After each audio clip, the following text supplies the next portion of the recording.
Welcome to Toffee TV. It is the Everton News Daily. Couple of big stories, or could be potentially big stories, breaking this evening. The first one involves Abdoulaye Doucouré, who's been speaking with Ben Foster on his podcast, Fozcasts. He has spoken about his Everton future. He said, "There's not been any talk so far. I don't wait for them to give me a contract or not. I already have some proposals on the table. In the next 3 weeks, I'll have to make a decision."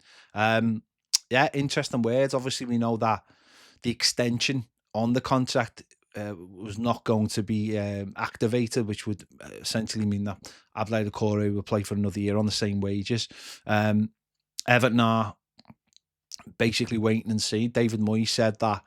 He said in the last couple of weeks in different interviews that once they were safe and everything was sorted, he would start looking at the contract situation. So is it that they just haven't made those decisions yet, or is Abdoulaye Doucouré not going to be an Everton player next season? I think maybe if he wasn't going to be, and they'd made maybe 100% made that decision, they will have told them already. But it looks like they haven't told them anything. So I'm sure he will have proposals. He's still doing a job in the Premier League. Everton's record without him isn't very good in the Premier League. Just can't seem to win games of football when he's not in the team. Not that they win loads of games of football when he is in the team.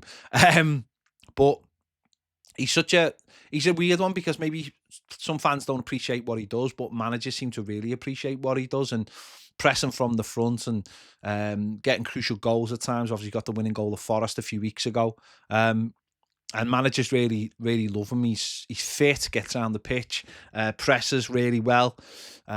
Maybe there's a few other things that he's not great at, but there's a lot of things that he is good at. So it'll be interesting to see what the club do. Obviously, he's one of the highest earners, so that's the reason they didn't activate the clause. But it'll be really interesting to see what happens with him. As I said, I'm sure he will have offers, I imagine, from other Premier League teams, and maybe teams from Saudi Arabia as well. So it'll be interesting to see. For me, I've always said it would be strange for a player who plays in Everton's first team to be let go for free.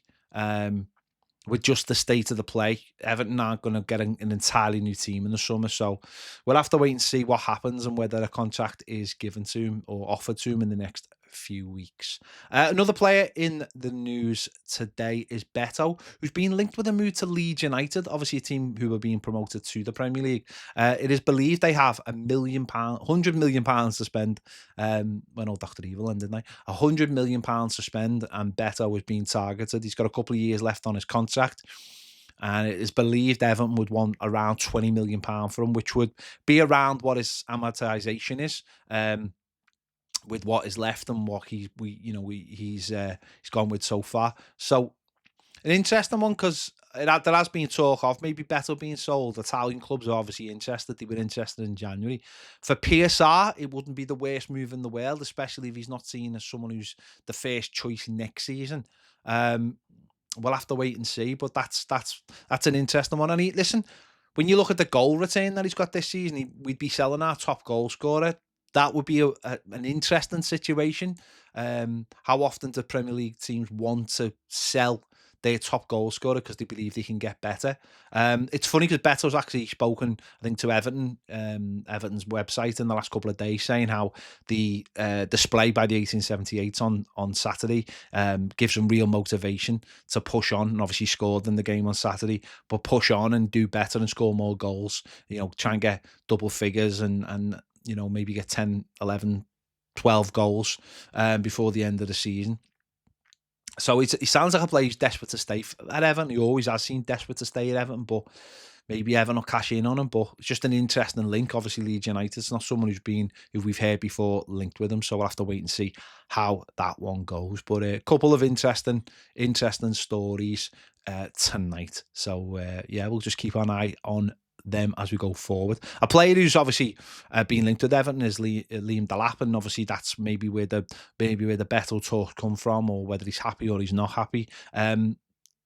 Robbie Earl, who obviously works with Tim Howard. Tim Howard this week on American TV saying they didn't believe Everton had a chance of signing Liam Delap. Robbie Earl's actually come out and said that he believes Everton would have a chance because he would be Everton's first choice striker, and maybe for a couple of years Everton could offer him that, and that would be the stepping stone for a big move. Now, maybe that is something Everton can offer him the same way we offered it to Romelu Lukaku and we've offered it to Onana of late.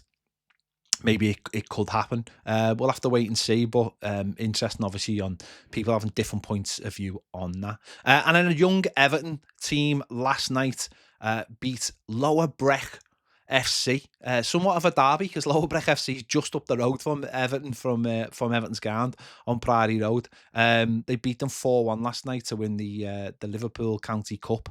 It was obviously a young Everton team involving Braden Graham, who scored in the 4-1 win as well, 4 different goal scorers. But it's a local trophy, and obviously Everton, I think it's one of the oldest trophies in the country, if I remember rightly. And Everton obviously putting a mix of under-18s and under-21s in the team, and it was played at Walton Park, so probably would have been, for the Lower Breck players, would have been absolutely fantastic. They're obviously a non-league team, and it would have been fantastic for them.